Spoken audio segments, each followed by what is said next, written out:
Assalamualaikum warahmatullahi wabarakatuh. Halo, saya Cirlin Devi Renalista dari Prodi Komunikasi dan Penyiaran Islam dengan NIM 20121184 ingin menjelaskan tentang hadis mengajak kepada kebaikan. Di sini yang terhormat kepada Bapak Sarbini selaku dosen pembimbing dan dosen mata kuliah hadis. Oke, sebelumnya saya akan sharing tentang hadis berdakwah. Sebelumnya, hadis seringkali kita dengar di kalangan kita umat muslim yang sering dibacakan hadis-hadis oleh ulama ataupun oleh pendakwah dai-dai yang sudah profesional. Seringkali kita mendengar hadis yang seringkali disebutkan untuk contoh-contoh dan untuk referensi dari dakwahnya tersebut. Sebelumnya, hadis sendiri apa sih yang disebut hadis itu? Hadis adalah segala yang disarankan kepada Nabi Muhammad SAW yang menjadi tumpuan umat Islam hingga saat ini. Ajaran agama Islam memiliki kitab suci Al-Quran sebagai petunjuk hidup, hadis sebagai sumber hukum kedua setelah Al-Quran. Jadi, apapun yang tidak ada di Al-Quran itu akan dijelaskan lebih detail dengan hadis. Oke. Kali ini saya akan sharing tentang keutamaan mengajak kepada kebaikan. Banyak yang bertanya sebenarnya, perlu nggak sih kita tuh mengajak seseorang untuk menjadi lebih baik gitu? Sebenarnya sih perlu aja ya, karena di dalam Islam tuh berdakwah itu berarti mengajak kita kepada kebaikan. Nah, perlu nggak sih untuk seperti itu tuh? Perlu aja sih, soalnya dengan kita berdakwah, kita bisa mengajak seseorang untuk menjadi pribadi yang lebih bagus. Itu juga bagus sih sebenarnya. Oke. Saya akan memberikan contoh sebuah hadis tentang keutamaan mengajak pada kebaikan yang saya kutip dari bukunya Bapak Sarbini yang berjudul Hadis Dakwah dan Konsep Dasar Berdakwah Islam. Bunyi dari hadis tersebut adalah, baik, di sini saya akan membacakan tentang keutamaan mengajak kepada kebaikan dari buku hadis. Ini adalah contoh hadis tentang mengajak kepada kebaikan tersebut yang berbunyi, Hadatsana Yahya bin Ayyuba wa Qutaibah bin Sa'idin wa bin Hujri qalu hadatsana Ismailu ya'nu nabnu Jafiri an al-ala'in al-ibaihi aibi huraihu ha'ay anna Rasulullah sallallahu alaihi wasallam qala man da'ila huda kana lahu minal ajri mislu ajuri man tabi'ahu la yanqasu Zaliku min ajrihim sayyina wa min da'a ila dalalatin kana alaihi minal ismi mislu asamin mina sabi'ahu la yanqusu zalika min asamihim sayyina. Dari hadis tersebut diterjemahkan bahwa pada kami Ismail, yaitu Ibnu Ja'far dari Al-A'la, dari bapaknya dari Abu Hurairah, bahwasanya Rasulullah SAW telah bersabda, barang siapa mengajak kepada kebaikan, maka ia akan mendapat pahala sebanyak pahala yang diperoleh orang-orang yang mengikutinya tanpa mengurangi pahala mereka sedikit pun. Sebaliknya, barang siapa mengajak kepada kesesatan, maka ia akan mendapat dosa sebanyak yang diperoleh orang-orang yang mengikutinya tanpa mengurangi dosa mereka sedikit pun. Nah, dari terjemahan hadis di sini sangat jelas bahwa Allah Subhanahu wa Ta'ala itu bertindak sangat adil kepada para hambanya.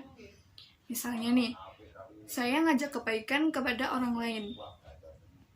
Maksud dari terjemah hadis di sini bahwa saya akan mendapat pahala sebagaimana orang tersebut mendapat pahala, dan juga sebaliknya.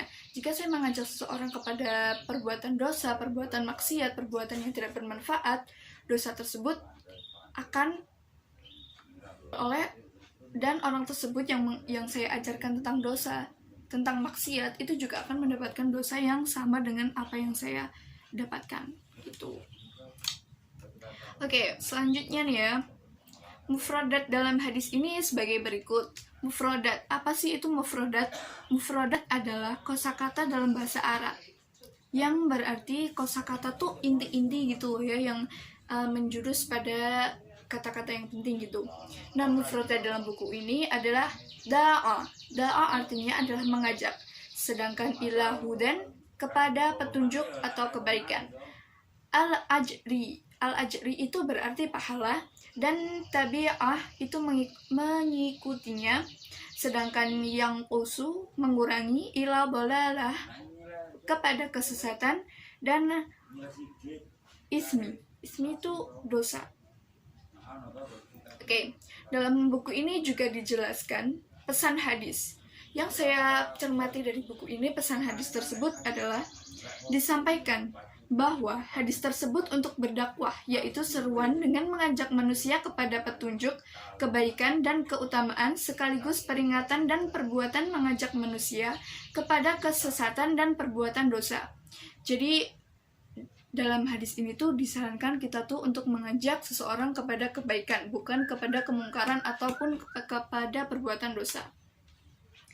Dalam hadis lain, dinarasikan yang hampir sama, yaitu barang siapa yang memberi teladan, contoh, perbuatan yang baik, ia akan mendapatkan pahala perbuatan tersebut, serta pahala orang yang mengikutinya sampai hari kiamat, tanpa mengurangi pahala mereka sedikit pun. Jadi, dalam hadis ini bisa disimpulkan bahwa ketika kita mengajak seseorang kepada kebaikan, maka orang tersebut juga akan mendapat pahala. Begitupun kita juga akan mendapat pahala tanpa mengurangi pahala orang yang berbuat kebaikan tersebut. Kemudian, dan barang siapa memberi contoh kejelekan, maka ia akan mendapatkan dosa perbuatan tersebut dan dosa orang yang mengikutinya sampai hari kiamat tanpa mengurangi dosa sedikit pun. Hadis Muslim nomor 1017. Dengan uraian hadis di atas, dapat diketahui bahwa menunjukkan anjuran yang disukainya memberi contoh perkara yang baik dan haramnya memberi contoh perkara yang buruk. Jadi, kita jika memberi contoh perbuatan yang buruk itu sama aja haram. Tetapi jika kita memberikan contoh perbuatan yang baik, itu kita akan mendapat pahala. Insya Allah, wallahu a'lam. Kemudian, perkara yang baik, maka ia akan mendapatkan pahala perbuatan tersebut, serta pahala orang yang mengikutinya sampai hari kiamat. Dan orang yang memberikan contoh kejelekan, ia akan mendapat dosa sampai hari kiamat. Na'udzubillahi min dzalik. Jangan sampai kita mengajak orang, terus dosa kita tuh ngalir sampai hari kiamat. Itu benar-benar astagfirullahaladzim, jangan sampai ya teman-teman. Oke, dari uraian di atas, tentang pesan hadis, dapat diketahui bahwa Allah Subhanahu wa Ta'ala Sang Maha Pemurah terhadap hamba-hambanya yang ingin mengajak kepada kebaikan, dan Allah sangat adil dalam mengatur segala sesuatunya. Di sini juga dalam buku ini juga disebutkan analisis hadis. Kita akan berbincang tentang analisis hadis. Analisis hadis ya teman-teman.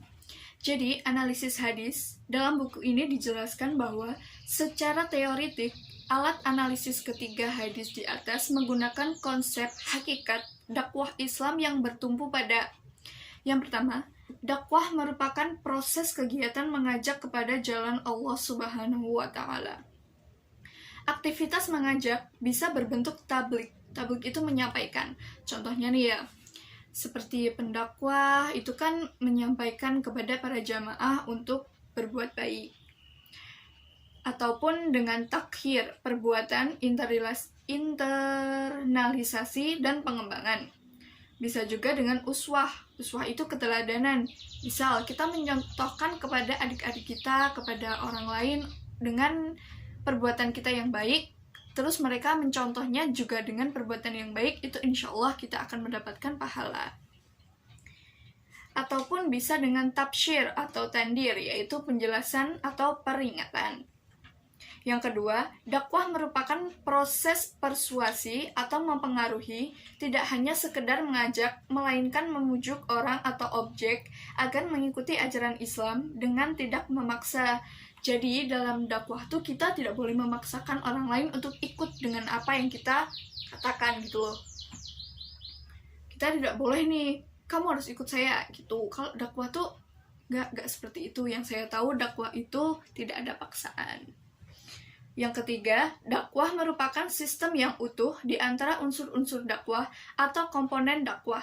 Apa sih komponen dakwah itu? Komponen dakwah itu seperti dai, mat'u, materi dakwah, pesan dakwah, metode, media, dan lain-lainnya.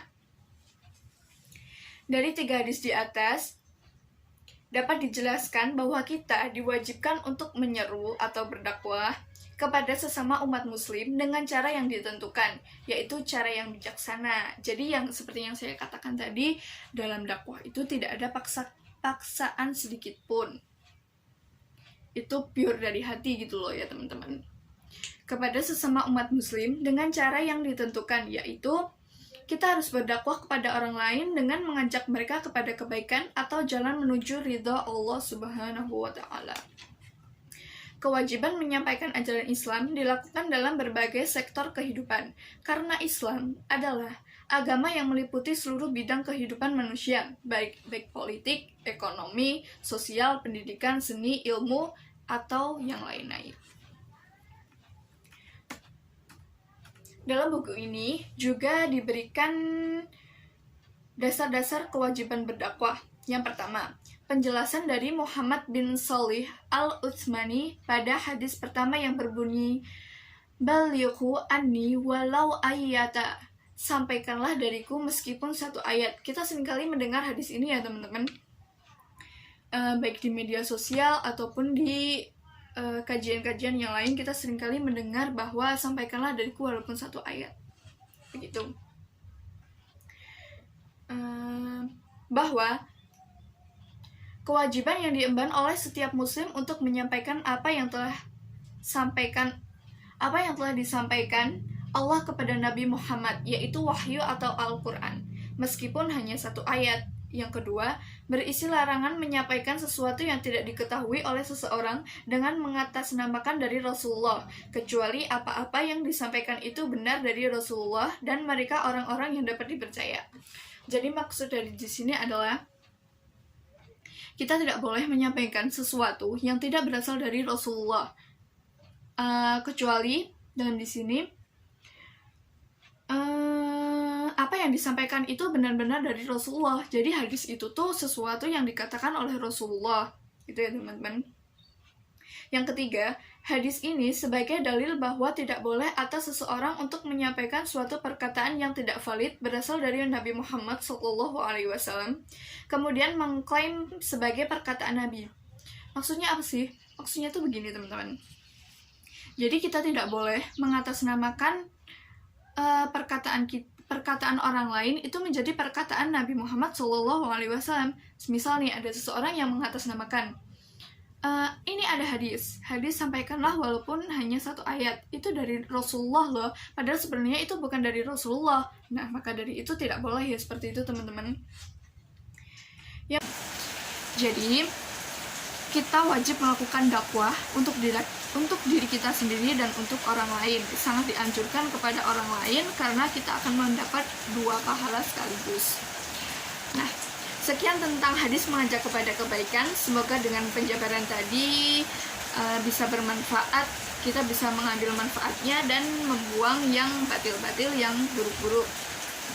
Mohon maaf apabila terdapat banyak kesalahan dalam perkataan saya. Kurang lebihnya, terima kasih. Wassalamualaikum warahmatullahi wabarakatuh.